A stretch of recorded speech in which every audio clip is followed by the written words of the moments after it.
লাশটা দেশে পাঠাইতে ভিক্ষা করে পাঠাতে হয়, এই জবাবটা কি আপনারা দিবেন? আজকের আমার এই ভিডিওটা অনেক গুরুত্বপূর্ণ।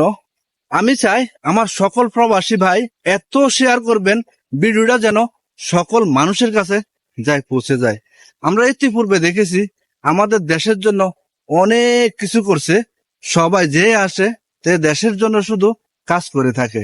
কিন্তু আমরা যে প্রবাসীগুলো এই দূর প্রবাসে থাকি, দিন নাই রাত নাই টাইম নাই, সারা দিন পরিশ্রম করে যাচ্তেছি, এই শরীরটাকে কখনো রেস্ট দিচ্ছি না। আরে ভাই, একটা মেশিন যখন কাজ করে ওইটারও রেস্ট থাকে, কিন্তু এই প্রবাসীগুলার কখনো রেস্ট থাকে না। প্রবাসীগুলো সবসময় কাজে করে থাকে, তার আত্মীয় স্বজন, মা বাপ, ভাই বোন, দেশের জন্য শুধু পরিশ্রমই করে যায়। একটা সময় এই মৃত্যুর দেহটা এখানে থেমে যায়, দেশে যাওয়ার সুযোগ থাকে না। অথচ এই মৃত্যু দেহটা নেওয়ার জন্য মানুষের কাছে হাত পাততে হয়, ভিক্ষা করতে হয়, ভিক্ষা করে একটা লাশ দেশে পাঠাতে হয়। আরে ভাই, দেশের জন্য এত কিছু করতেছেন আপনারা, আমাদের জন্য কি করতেছেন? যে মানুষগুলো দিন রাত অক্লান্ত পরিশ্রম করে নিজের সাথে যুদ্ধ করে দেশের অর্থনীতিকে সাপোর্ট দিচ্ছে, রেমিটেন্স পাঠায়, দেশের অর্থনৈতিক খাতটা অনেক উপরে উঠাচ্ছে, অথচ এই মানুষগুলাকে আপনারা দাম দিচ্ছেন না।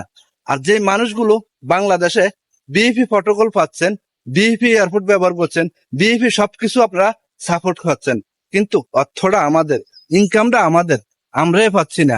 আমরা এয়ারপোর্টে গেলে কষ্ট পাই, লাঞ্ছিত হই, আসার সময় লাঞ্ছিত হই, একটা পাসপোর্ট বানাইতে লাঞ্ছিত হই, একটা চেয়ারম্যানের সার্টিফিকেট লইতে লাঞ্ছিত হই, প্রতিটা সেক্টরে সেক্টরে ঘুষ দিতে হয়। কিন্তু এই মানুষগুলো এত কিছু ত্যাগ করে আসার পরও, তার আত্মীয় স্বজন ছেড়ে দিয়ে আসার পরে এই দূর প্রবাসে একটা পুরুষ মানুষের যৌবন কাল হচ্ছে 20 থেকে 30 বা 40 বছর। এই 40 বছর বয়সটা, এই বয়সটা প্রবাসে কাটাই দিচ্ছি। না স্ত্রী সময় দিচ্ছে, না ছেলে সন্তানকে সময় দিচ্ছে, না মা বাপকে সময় দিচ্ছে, কিন্তু শুধু দেশের জন্য যুদ্ধ করে যাচ্ছে। এই মানুষটা যখন মারা যায়, শুধু মানুষের কাছে হাত পাততে হয়। কেন রে ভাই? যে মানুষটা এত কিছু করতেছে দেশের জন্য, তার ফ্যামিলির জন্য, আত্মীয় স্বজনের জন্য, সকল মানুষের জন্য, এই মানুষটা কেন মৃত্যুর পরে মানুষের কাছে ভিক্ষা করতে হয়? কেন এই মানুষটা লাশটা দেশে পাঠাইতে ভিক্ষা করে পাঠাতে হয়? এই জবাবটা কি আপনারা দিবেন? আজ পর্যন্ত আপনাদের কাছ থেকে আমরা এই জবাবটা পাই নাই। সকল, এটা আমি আমার একার কথা না, এটা আমাদের 2 কোটি 2.5 কোটি প্রবাসীর কথা। সকল প্রবাসী মিলে আমরা বলতে চাই, আমাদের অন্তত যেন লাশটা যেন ভিক্ষা করে পাঠাতে না হয়, যেন বাংলাদেশ বিমান থেকে এই সুবিধাটা পায়, আমাদের লাশটা ফ্রিতে দেশে পাঠানো যায়। মানুষের কাছে যেন ভিক্ষা করতে না হয়। যে মানুষটা সারা জীবন মানুষকে ভিক্ষা দিচ্ছে, এই মানুষটা লাশটা পাঠাতে ভিক্ষা করতে হয়।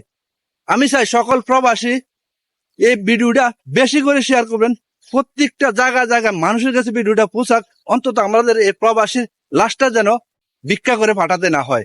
এর চেয়ে বেশি কিছু আর বলতে চাই না। আর তো যেটি করতেছেন আপনারা করেন, খান, যেটাই করেন, আমাদের কোনো আফসোস নাই।